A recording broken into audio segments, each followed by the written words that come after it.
하나님은 사람의 마음을 변화시키고 또 능력 있게 살아가게 하시는 분이십니다. 이사야서 11장 6절에서 7절을 보면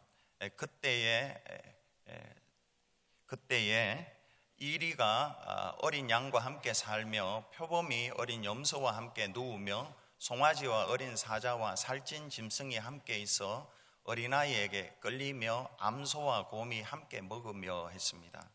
여러분, 이게 이사야 11장은 주님이 다시 오셔서 이루실 우리가 도저히 상상할 수 없는 그런 평화의 세계, 그런 평화의 나라를 이루시는 것을 잘 묘사하고 있습니다. 여기 보면 이리가 나오고 표범이 나오고 곰이 나옵니다. 이 곰은 암곰인데요, 아주 사나운 곰입니다. 이런 성질들이 다 변화가 되어서 어린 양과 함께 염소와 함께 어린 아이들과 함께 살 수 있도록 그 성품을 바꿔주시는 분이 하나님이시다라는 것입니다. 오늘 본문은 세례 요한의 출생 예고입니다. 세례 요한은 우리와 똑같습니다. 그냥 평범한 사람인데 하나님이 그를 특별히 생각하셔서 태어나면서부터 성령을 충만하게 부어주시고 또 그의 생각에, 그의 마음에 엘리야의 마음 같은 것을 부어주셔가지고 평범한데 특별하게 사는 큰 자가 되어 살게 하시는 분이 하나님이십니다. 오늘 이 세례 요한이 하나님의 은혜로 크게 쓰임받은 이야기를 오늘 주고받으면서 은혜를 나누려고 합니다. 첫 번째로 엘리야의 심령을 가지라, 엘리야의 심령을 가지라는 것입니다. 여러분, 구약 성경의 마지막 책이 말라기입니다. 말라기 책의 마지막 장 마지막 절이 말라기 4장 5절과 6절입니다. 이걸 한번 읽어보겠습니다. 보라, 여호와의 크고 두려운 날이 이르기 전에 내가 선지자 엘리야를 너희에게 보내리니 그가 아버지의 마음을 자녀에게로 돌이키게 하고 자녀들의 마음을 그들의 아버지에게로 돌이키게 하리라. 돌이키지 아니하면 두렵건대 내가 와서 저주로 그 땅을 칠까 하노라 하시니라. 이 내용은 크게 세 가지로 나눌 수 있습니다. 이 세상 끝에 그날이 언제인지는 모르지만은 예수님이 다시 오시는 크고 두려운 날이, 심판의 날이 있다라는 것입니다. 그리고 두 번째는 그 날이 오기 전에, 그 날이 그냥 막 오는 것이 아니라 그 날이 오기 전에 주님은 엘리야를 미리 보내서 이 날이 있다는 것을 알리고 이 날을 준비하도록 만들어 주시겠다는 것입니다. 그럼에도 불구하고 세 번째로 준비하지 않으면 하나님이 심판하시겠다는 것이 이 내용입니다. 구약의 마지막의 내용이고 구약의 결론이라고 할 수 있습니다. 오늘 우리가 읽은 성경 본문 가운데 누가복음 1장 14절에서 17절은 장차 태어날 세례 요한의 이야기인데요, 세례 요한의 인격과 사역에 대한 소개인데, 구약 말라기 4장 5절 6절의 이 내용이, 엘리야가 하는 이 내용이 바로 세례 요한이라는 것입니다. 엘리야가 가지고 있는 인격, 엘리야가 가지고 하던 사역, 이것이 바로 세례 요한이 물려받아서 할 것이라는 것입니다. 세례 요한을 좀 몇 가지를 소개를 하는데요, 그는 부모와 그리고 많은 사람들에게 기쁨을 주는 자다, 즐거운 자다라고 14절에 말씀을 하고요, 그 이유는 15절에 보면은 주 앞에 그가 큰 자이기 때문입니다. 큰 자라는 뜻은 그가 하나님께서 주신 독특한 사명을 남다르게 가지고 헌신된 자로 살아가게 되기 때문에 큰 자라는 것입니다. 그래서 그는 술을 마시지 않고 태에서 나면서부터 성령으로 충만한, 참 복이 많은 사람입니다. 성령으로 충만하다라는 것은 내 욕심대로 살지 않고 세상의 풍조대로 살지 않고 하나님의 뜻대로 사는 게 참 쉬운 사람이에요. 특별히 결심하지 않고 그 길로 그냥 쭉 가도록 하나님이 마음에 그런 복을 주셨다라는 뜻입니다. 그의 주된 사역은 사람들을 하나님께로 돌아오게 하는 것입니다. 그 16절에 보면 이스라엘 자손을 주 곧 그들의 하나님께로 많이 돌아오게 하겠습니다. 그런데 제한이 있습니다. 세상에 많은 사람이 아니라 이스라엘이라는 민족을 제한했고, 이스라엘 민족 가운데 다가 아니라 그냥 일부 요 사람들을 세례 요한이 하나님께로 돌아오게 합니다. 왜 이런 이야기를 하느냐 하면, 이 세례 요한이 먼저 길을 닦고 예수님이 뒤에 오시는데 예수님하고 비교하기 위해서 그런 것입니다. 예수님은 이스라엘뿐만이 아니라 열방을 하나님께로 돌아오게 하시는 분인데, 세례 요한은 요런 자다, 이렇게 소개하는 것입니다. 그런데 세례 요한이 이 일을 어떻게 감당하는가, 그것이 17절에 이렇게 기록되고 있습니다. 17절에 엘리야의 심령과 능력으로 합니다. 하나님께서 엘리야의 심령과 능력을 세례 요한에게 부어주셔요. 성령을 통해서 엘리야의 마음에 여러 가지 마음이 우리가 있지 않습니까? 그런데 그 중에 엘리야의 마음을, 그 엘리야의 능력을 그에게 부어주셔서 하는데, 구체적으로 그가 하는 일이 계속 17절을 읽어보면 주 앞에 먼저 와서 아버지의 마음을 자식에게 거스르는 자를 의인의 슬기에 돌아오게 하고 있습니다. 아버지의 마음을 자식에게, 거스르는 자를 슬기 있는 자에게 돌아오게 한다. 이 말은 쉽게 이야기하면요, 당시에 사람들이 믿음이 없었습니다. 믿음이 없었는데 누구보다요? 자기들의 선조보다.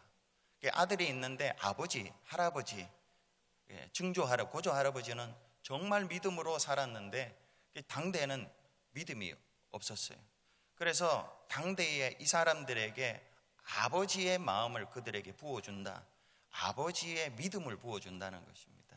하나님이 살아계시고 하나님의 뜻대로 살도록, 그런 마음을 가지고 살도록 한다. 이게 아버지의 마음을 자식에게, 또 거스르는 자를 슬기로운 자에게 돌아오게 한다. 세례 요한이 바로 그런 일을 했습니다. 쉽게 이야기하면 믿지 않는 자들에게 하나님 믿고 살으라고.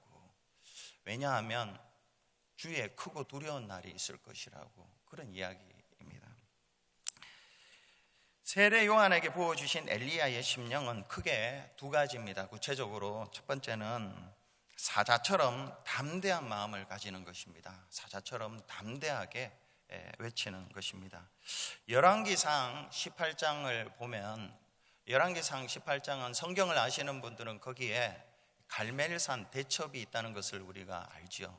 일대 850으로 엘리야가 대성을 거두는 것입니다. 근데 그 대성을 거두기 전에 엘리야가 아합 왕을 만납니다.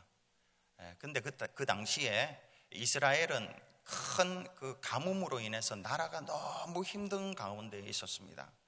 그때 아합 왕이 엘리야를 만나서 이렇게 이야기를 합니다. 이스라엘을 괴롭게 하는 자가 너냐, 이렇게 말을 합니다. 가뭄에 빠지게 하고 나라가 이토록 경제적으로, 사회적으로, 문화적, 교육적, 하여튼 종교적으로 이렇게 힘들게 만든 게 너냐, 이렇게 묻습니다. 그러자 엘리야는 열왕기상 18장 18절에 이렇게 그에게 오히려 대답을 합니다. 그가 대답하되 내가 이스라엘을 괴롭게 한 것이 아니라 당신과 당신의 아버지의 집이 괴롭게 하였으니 이는 여호와의 명령을 버렸고 당신이 바알들을 따랐음이라 했습니다. 일개 무명의 선지자입니다. 아무 힘이 없습니다. 그냥 하나님 믿고 사는 거죠. 하나님 말씀대로 행하는데, 일개 무명의 선지자가 한 나라의 절대 권력자에게 이런 말을 하는 것입니다. 어떻게 이렇게 합니까? 사자의 심장을 가진 거죠. 담대하게 이야기를 하는 것입니다. 뿐만 아니라 18장을 계속 보면은 사람들이, 엘리야가 있고 하나님이 있고 이쪽에는 아합이 있습니다. 이 중간에서 머뭇거렸습니다. 진리에 서야 되고 하나님께 서야 되고 하나님의 길을 따라야 되는데 이 중간에서 두려워서 덜덜 떨고 있었습니다. 그러자 엘리야가 그런 사람들에게 또 이렇게 말을 합니다. 열왕기상 18장 21절에 엘리야가 모든 백성에게 가까이 나아가 이르되 너희가 어느 때까지 둘 사이에서 머뭇하려느냐. 여호와가 만일 하나님이면 그를 따르고 바알이 만일 하나님이면 그를 따를지니라. 하니 백성이 말 한마디도 대답하지 아니하는지라 했습니다. 엘리야가 이런 사람이었습니다. 담대한 심장을 가지고 그렇게. 근데 이런 담대한 말을 할 수 있는 이런 심장을, 이런 마음을 세례 요한에게 부어 주셨다라는 것입니다. 세례 요한은 엘리야하고 외모도 비슷하고요, 살아가는 모습도 비슷한데 가장 비슷한 게 심령이었어요. 이 사자의 심령을 가지고 이 절대 권력 앞에, 부패한 절대 권력 앞에 물러서지 않고 담대하게 말할 수 있었던, 사람들이 좌충우돌할 때에 진리의 길을 가라고 말할 수 있었던 담대한 사람이었습니다. 세례 요한을 보면요, 누가복음 3장에 보면은 세례 요한이 세례를 받으려고 나오는 무리들에게 잘 왔습니다, 세례 받으십시다, 이렇게 이야기하지 않습니다. 그들에게 이렇게 이야기합니다. 이 독사의 자식들아, 누가 너를 장차 올 진노를 피하라고 하더냐, 이렇게 아주 무서운 말을 합니다. 그러면서 회개에 합당한 열매를 맺으라고 그렇게 담대하게 이야기를 해요. 옷을 2벌 가진 자는 나눠주고 살아라. 그리고 세리들에게는 부과된 것 외에는 받지 말고, 군인들에게는 강요, 강탈, 거짓 고발하지 말고 정한 요를 만족하라, 이렇게 말을 합니다. 백성들에게 이렇게 말을 할 뿐만이 아니라 정말 이 세례 요한이 이 말하고 못 베어 죽인 이야기가 있습니다. 이게 갈릴리 그리고 베레아 분봉왕 헤롯에게, 이 헤롯이 자기 동생의 아내 헤로디아를, 동생을 죽이고 헤로디아를 자기 부인으로 삼습니다. 이 일을 아무도 이야기를 하지 않아요. 그런데 이 세례 요한이 그 일이 잘못됐습니다, 이렇게 이야기를 한 거예요. 마치 엘리야가 아합 왕에게 당신 잘못입니다, 이렇게 말한 것처럼 세례 요한이 당시의 절대 권력인 이 헤롯에게 당신이 잘못됐습니다, 이렇게 말을 한 거였습니다. 이게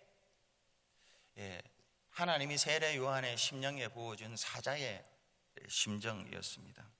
그런데 엘리야나 세례 요한은 이런 사자의 심장만 가진 게 아니라 따뜻한 어린 양의 심장도 가졌었습니다.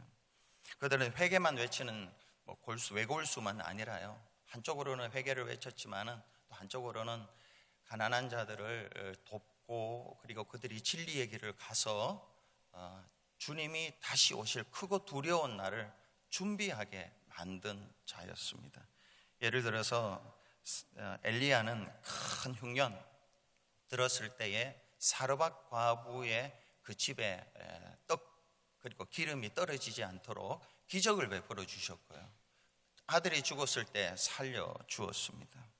세례 요한은요, 그에게 제자가 있었는데 그가 데리고 있지 않고 예수님을 만나고 난 뒤에는 자기의 제자를 예수님께 보내버렸습니다. 그게 요한복음 1장 35절에서 37절인데요.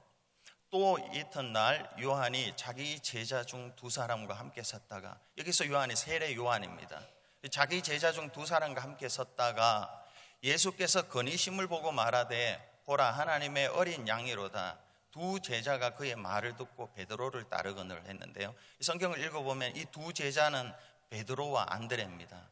여러분, 예수님의 수제자가 베드로 아닙니까? 근데 그 베드로는 원래 세례 요한의 제자였어요. 근데 세례 요한이 자기 제자들을 늘려가야 되는데 오히려 있던 것도 다 그냥 예수님께 드렸어요. 왜냐하면 자기하고 있는 것보다도 예수님과 함께 있는 것이 그들이 주의 크고 두려운 날을 준비하는데 훨씬 더 좋기 때문에 그렇습니다. 그래서 이 세례 요한이나 엘리야는 각각 자기의 시대에 종교적인 깊은 암흑의 시기였습니다. 주의 크고 두려운 날, 주님이 다시 오실 날 다 잊어버리고 그냥 각자 길을 걸어가고 다들 살던 그런 때에 이들은 담대한 마음으로 주의 날을 예비케 만들었고, 경제적으로 힘들고 또 진리의 길을 알지 못하는 자들에게는 도와주고 힘을 내서 그 길을 잘 걸어가라고, 진리의 길을 잘 걸어가라고 그렇게 도와준 사람들입니다. 하나님은 오늘도 이와 같은 엘리야의 심령을 가진 자들을 찾고 계십니다.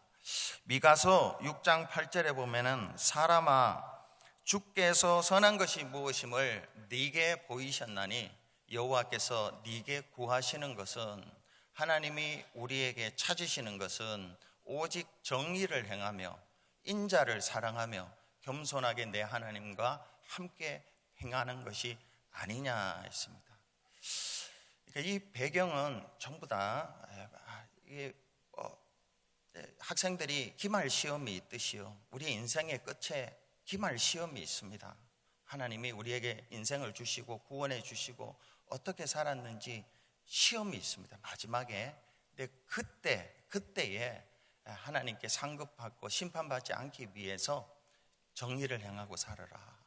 그리고 사람을 좀 사랑하고 살아라.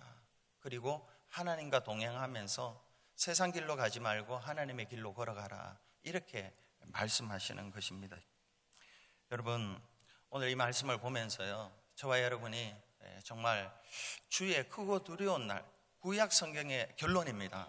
그리고 신약이 이어져 있고요, 주의 크고 두려운 심판의 날이 있다라는 것을 저와 여러분이 마음에 새기고, 그리고 이 날이 기쁨으로 기다려지는 날이 되어야 할 것입니다. 그리고 그 날을 준비하면서 살아야 할 것입니다.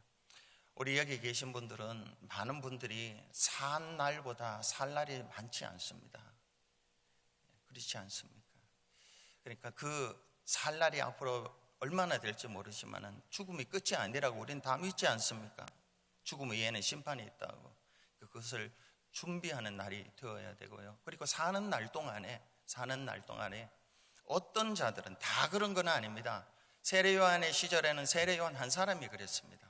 우리 시대에는 다들은 똑같이 주님의 날을 준비해야 되지만 그 중에 누군가는 엘리야의 심령을 가지고 세례 요한처럼 살아가야 할 사람들이 있습니다. 불의를 행하는 자에게 주의 심판의 날이 있다고 말하고, 그로 하여금 그 날을 준비하며 회개하고 준비하며 살으라고 말해야 할 자가 있고요, 또 실족하고 힘들고 경제적으로 어려운 자들에게는 도와줘서 그 길을 잘 걸어갈 수 있도록 돕는 그런 사람들이, 세례 요한 같은 사람들이 필요합니다.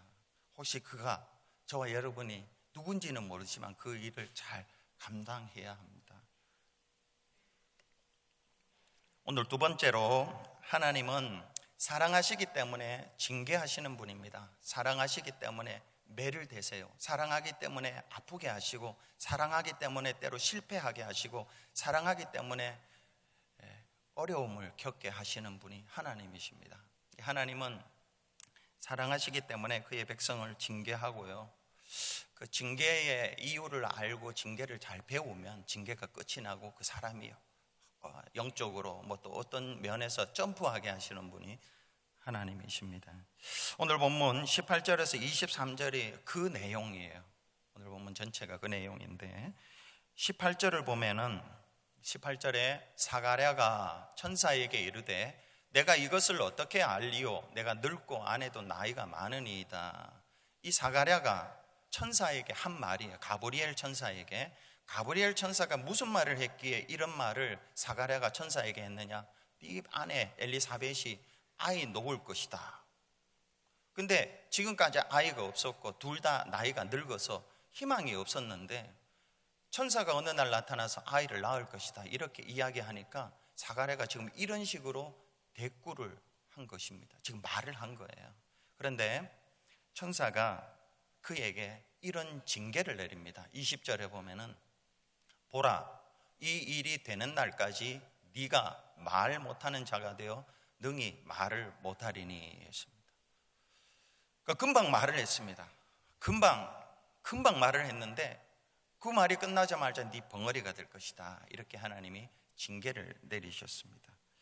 여러분, 사가랴가 벙어리가 되는 이 징계를 사가랴가에게 왜 내리셨을까요? 왜 하나님이 저와 여러분에게 가끔씩 징계를 내리실까요? 어려움을 당하게 하고 아픔을 당하게 하고 사람 때문에 여러 가지 어려움을 겪게 하실까요? 왜 하나님이 사가랴 지금 어려운 가운데서 직무를 잘 감당하고 자기 할 일을 잘 했던 사람이에요. 근데 왜 어려움을 당하게 하실까요? 그것은 하나님이 사가랴를 사랑하시기 때문입니다. 사무엘하, 요즘 새벽 기도에 사무엘하를 보고 있습니다. 사무엘하 7장에 아주 성경에서 가장 중요한 부분이라고 할 수 있는 다윗의 언약 내용이 나옵니다. 거기에 보면 다윗이 하나님을 위하여 성전을 지으려고 합니다. 요즘 이야기로 하면은 성전을 구입하거나 성전 건축을 하거나 이렇게 하려고 해요. 왜냐하면 하나님이 다윗에게 조건 없이 오늘 우리 조전도사님이 그런 이야기를 했는데요. 조건 없이 다윗에게 집도 지어주고 또 장래에 대한 자기 후손과 자기와 백성에 대한 장래 잘 해주겠다고 그렇게 약속을 했기 때문에 그랬습니다. 그런데 하나님이 성전은 너가 짓지 말고 네 후손이 짓고, 그러면서 금방 말씀드린 대로 이 언약을 그에게 주십니다. 그 언약을 주시면서 그 언약의 핵심적인 내용이 너의 집을 내가 이렇게 주는데 너의 후손이 계속 왕이 되는데 이 왕의 자리를 사울에게서는 빼앗았지만 내가 너에게는 빼앗지 않겠다, 계속 존속시켜 주겠다, 이 언약인데요. 이 언약을 어떻게 하나님이 지키시는가 하면 네 후손이 범죄하면 사람 막대기와 인생 채찍으로 징계하면서 그렇게 해주겠다, 그렇게 약속을 하십니다. 그게 사무엘하 7장 14절에서 16절입니다. 나는 그에게 아버지가 되고, 나는 여기서 하나님입니다. 하나님은 그에게, 다윗과 다윗의 후손입니다, 아버지가 되고, 놀라운 약속이죠. 그리고 그는 내게 아들이 되리니 그가 만일 죄를 범하면 내가 사람의 매와 인생 채찍으로 징계하려니와. 이게 다윗과 다윗 후손에게 주신 첫 번째 약속이, 어떻게 해주겠다는 약속이에요. 징계하겠다는 거예요. 징계. 그 다음에 15절에 16절에 내가 네 앞에서 물러나게 한 사울에게서 내 은총을 빼앗은 것처럼 그에게서 빼앗지는 아니하리라. 네 집과 네 나라가 내 앞에서 영원히 보존되고 네 왕위가 영원히 경고하리라 하셨다 하라. 하나님이 다윗과 다윗의 후손의 왕위를 영원히 존속시켜 주는데 그 방법이 징계라는 것입니다. 징계. 만약에 범죄하면 가시 같은 사람을 보내서 사람 막대기와 인생 채찍으로 징계하면서 바로 세워가면서 하나님이 그 직위를 지켜주시겠다는 약속입니다. 그래서 하나님은, 히브리서 기자는 이것을 이렇게 요약을 합니다. 히브리서 12장 6절에 주께서 그 사랑하시는 자를 징계하시고 있습니다. 저와 여러분이 그렇다는 것입니다. 그가 받아들이시는 아들마다 채찍질 하심이라 하였으니. 그리고 8절에 보면은 징계는 다 받는 것이거늘 너희에게 없으면 사생자요 참 아들이 아니니라 하셨습니다. 하나님이 주시는 징계, 거기에는 또한 우리가 알아야 될 것은요, 목적이 있습니다. 그냥 사람은 자기 감정으로 사람을 징계를 하죠. 자기 감정 때문에 징계를 하죠. 그러나 하나님은 그런 감정에 휘둘리지 않습니다. 하나님은 사랑하시기 때문에 자녀를 어떻게 양육하고 성장시키기 목적으로 징계를 하십니다. 징계에는 목적이 있다는 것을 우리가 알아야 되고요. 히브리서 12장 11절을 보면은 무릇 징계가 당시에는 즐거워 보이지 않고 무릇 슬퍼 보이나 후에 그로 말미암아 연단받은 자들은 의와 평강의 열매를 맺느니라. 징계가 슬퍼 보이고 안 좋아요. 그런데 하나님이 그걸 주시는 이유는 의와 평강의 열매를 맺느니라. 자꾸 어렵게 하고 힘들게 해서요, 죄를 떠나게 만들어요. 거룩하게 만들고, 거룩하고 의롭게 사는 자에게 하나님이 요동치 않는 평강을 주세요. 그게 의와 평강의 열매를 맺게 하시는 거예요. 그 다음에 베드로전서 1장 7절을 보면은 너희 믿음의 확실함은 불로 연단하여도 없어질 금보다 더 귀하여 예수 그리스도께서 나타나실 때에 칭찬과 영광과 존귀를 얻게 할 것이니라. 불로 연단, 불 같은 시험이 있습니다.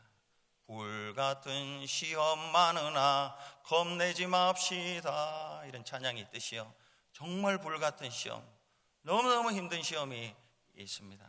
근데 그 시험이 주는 이유는, 하나님이 허락하시는 이유는 그 믿음을 정말 정결하게 하는, 사람을 의지하지 않고, 정말 사람을 의지하지 않고, 그렇다고 사람을 미워하는 것은 아닙니다. 사람을 사랑하기는 하지만요, 하나님만 바라보는, 주님만 믿고 의지해서 마지막 날이 있습니다. 그래서 예수 그리스도께서 나타나실 마지막 크고 두려운 날, 말라기 4장 5절에 나타나는 그때에 너가 그때 정말 믿음으로 살았구나, 칭찬, 영광, 존귀를 얻게 하시려고 하나님이 저와 여러분에게 가끔씩 불같은 시험을 주실 때가 있습니다. 오늘 본문은요, 하나님이 마찬가지로 사가랴에게 갑자기 벙어리가 되게 하셨습니다. 징계의 목적이 그에게 있습니다. 20절에 보면은, 네가, 제가 밑줄을 그어놨습니다. 네가 보라, 이 일이 되는 날까지 네가 말 못하는 자가 되어 능히 말을 못하리니 이는 네가 내 말을 믿지 아니함이거니와 때가 이르면 내 말이 이루어지리라 하더라. 이 사가랴는 하나님이 천사를 보내, 가브리엘을 보내서 네 아내 엘리사벳이 아무리 늙어도, 네가 늙어도 자식 얻으리라, 병에서 나으리라, 자식 얻으리라, 될 거야 말씀을 하셨는데, 이 엘리사벳은, 사가랴는 자신의 상황만 보고 그걸 믿지를 않았던 거예요. 그래서 이 지금 천사는 네가 내 말을 믿지 아니했기 때문에 지금 벙어리가 되게 했는데, 이거 거꾸로 이야기하면요, 하나님이 벙어리가 되게 한 것은 믿고 살아라는 거죠. 믿어야 된다. 그러니까 하나님이 제일 싫어하는 것 중에 하나가요, 불신입니다. 불신. 여러분, 출애굽한 이스라엘 1세대들이 하나님의 진노를 받아 광야에서 다 거의 죽음, 갈렙과 여호수아 빼고 다 망한 이유가 불신 때문입니다. 불신, 그리고 원망했기 때문이에요. 하나님이 물과 만나 필요한 것들을 다 공급해 주시는데 어려울 때마다 불평을 한 거예요. 하나님을 믿지 못하고 절망하고 포기하고 낭망하고 그랬던 거예요. 사가랴가 벙어리가 된 것은 불신 때문입니다. 그래서 하나님이 벙어리가 되는 징계를 내린 것은 이제 나중에 풀어주죠. 풀어주는데 그 기간 동안에 회개하게 하죠. 불신, 믿지 못한 것에 대한 하나님의 징계입니다. 우리도 그럴 때 있죠. 우리 상황을 보면 나이가 너무 많아요. 힘이 없어요. 자식을 낳을 수가 없습니다. 근데 하나님이 낳는다고 하는데도, 말씀을 주시는데도 불구하고 믿지 않을 때가 있습니다. 하나님은 가끔씩 우리가 그럴 때에 징계를 주시는데, 그 징계를 통해서 정말 보면은 가능성이 없고 아무것도 할 수가 없지만은 하나님의 약속 하나 붙잡고 걸어가라, 일어나라, 행해라, 그걸 하나님이 우리에게 주시려고 잠시 징계를 주세요. 불같은 시험도 주시고요, 사람을 통해서, 사람 막대기라고 하지 않습니까? 인생 채찍이라고 하지 않습니까?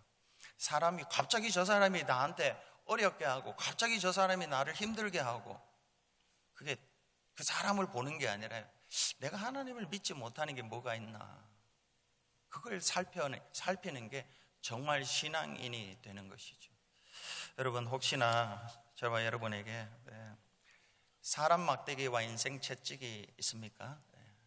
이걸 보시고 우리는 믿어야 됩니다. 하나님이 나를 사랑하시는구나, 하나님이 나를 사랑하시는구나, 이걸 믿고, 내가 혹시 믿지 않고 사는 게 있나, 하나님을 믿지 않고 사는 것이 있나, 그걸 보고 하나님을 믿어야 됩니다.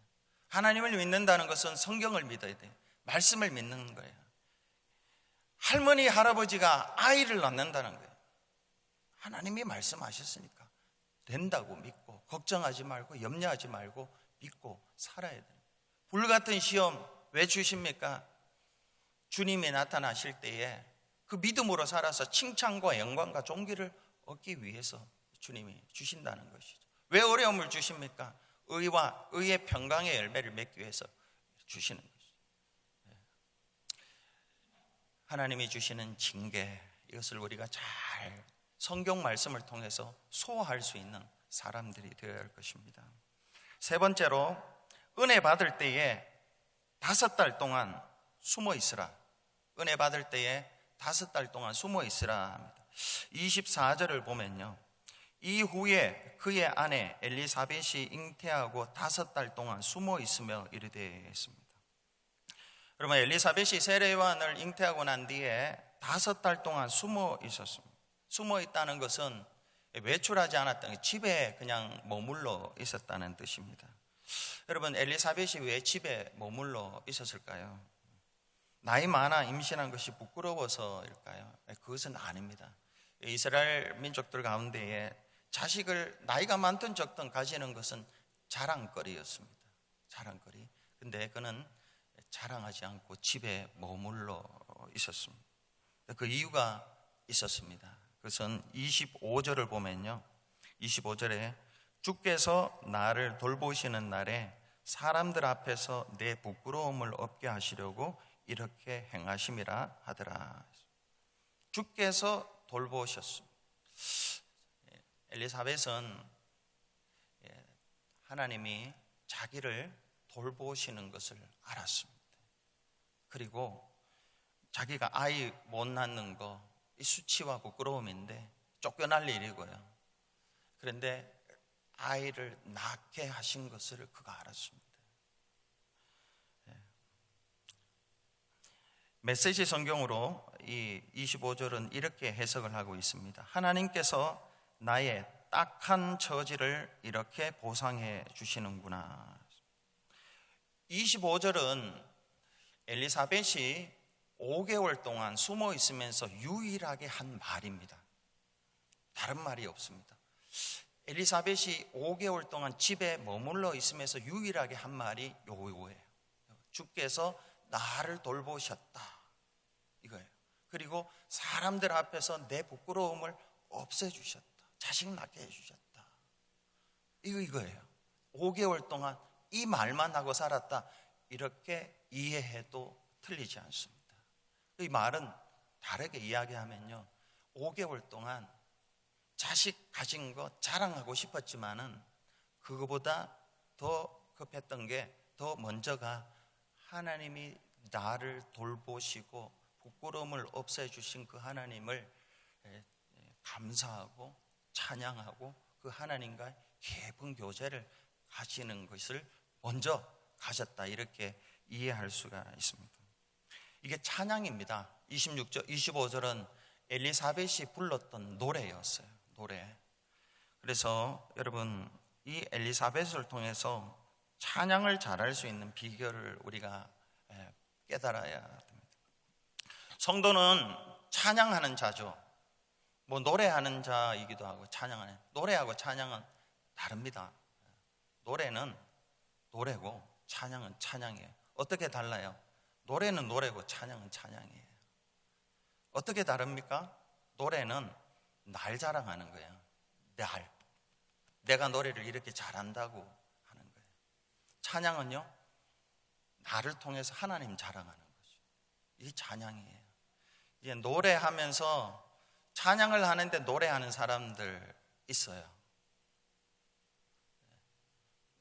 뭐 다 그런 건 아니지만 우리가 좀 구분할 수 있죠.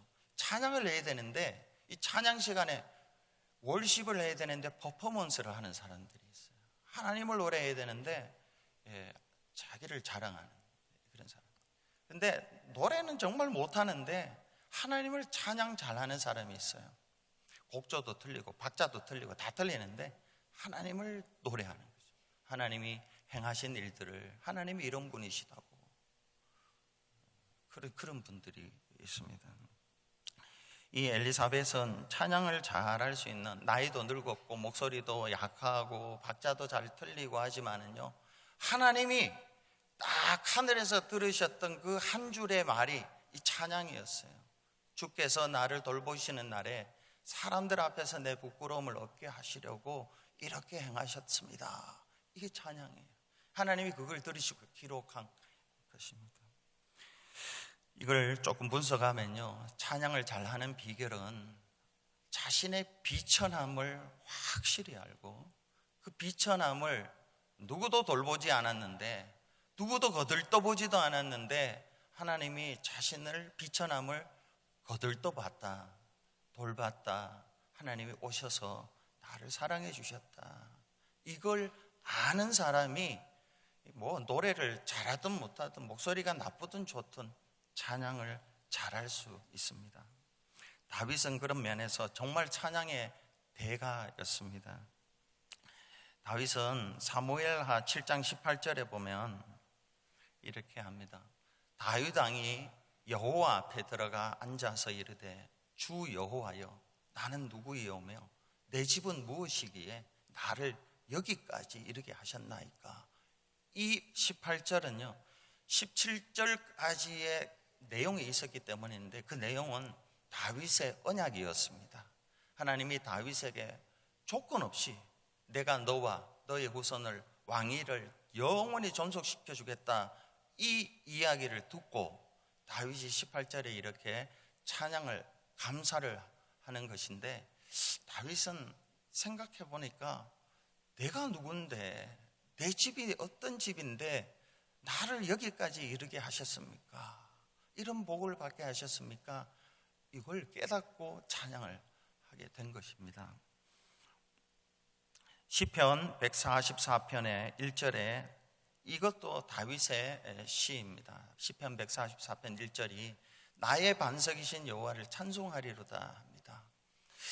하나님은 다윗의 반석이셨어요. 불안할 때 안전하게 하시고, 힘들고 어려울 때 도와주시고, 흔들리지 않도록 살게 하신 영원한 반석인데, 그 반석을 노래합니다. 근데 그 이유가 3절에 나옵니다. 3절 4절에 사람은 헛것 같고 그의 날은 지나가는 그림자 같으니이다. 여호와여, 주의 하늘을 들이우고 강림하시며. 그 뒤에 건 안 읽어도 되고요, 두 줄만 읽어보면 사람은 헛것 같고 그의 날은 지나가는 그림자 같으니이다. 다윗은 이런 자기를 하나님이 이렇게 사랑해 주셨다는 것을 깨달아서 찬양을 하게 된 거죠. 마지막으로 누가복음 1장 46절 48절을 보면, 마리아가 이르되 내 영혼이 주를 찬양하며 내 마음이 하나님 내 구주를 기뻐하였으면 그의 요종의 비천함을 돌보셨습니다. 보라, 이제 후로는 만세 후에 만세의 날을 복이 있다 일컬이로다. 마리아가 노래를 잘했는지 잘못했는지는 확인할 길은 없습니다. 그러나 그는 이 마리아의 찬가, 이 찬양 중에서 가장 위대한 찬양입니다. 이게 찬가가 이 가장 위대한 노래를 했습니다. 그 이유는 목소리가 좋았기 때문이 아니에요. 복식 호흡을 했기 때문이 아니에요. 소리를 띄울 수 있기 때문이 아니에요. 뭐 딕션을 잘했기 때문도 아니에요. 그는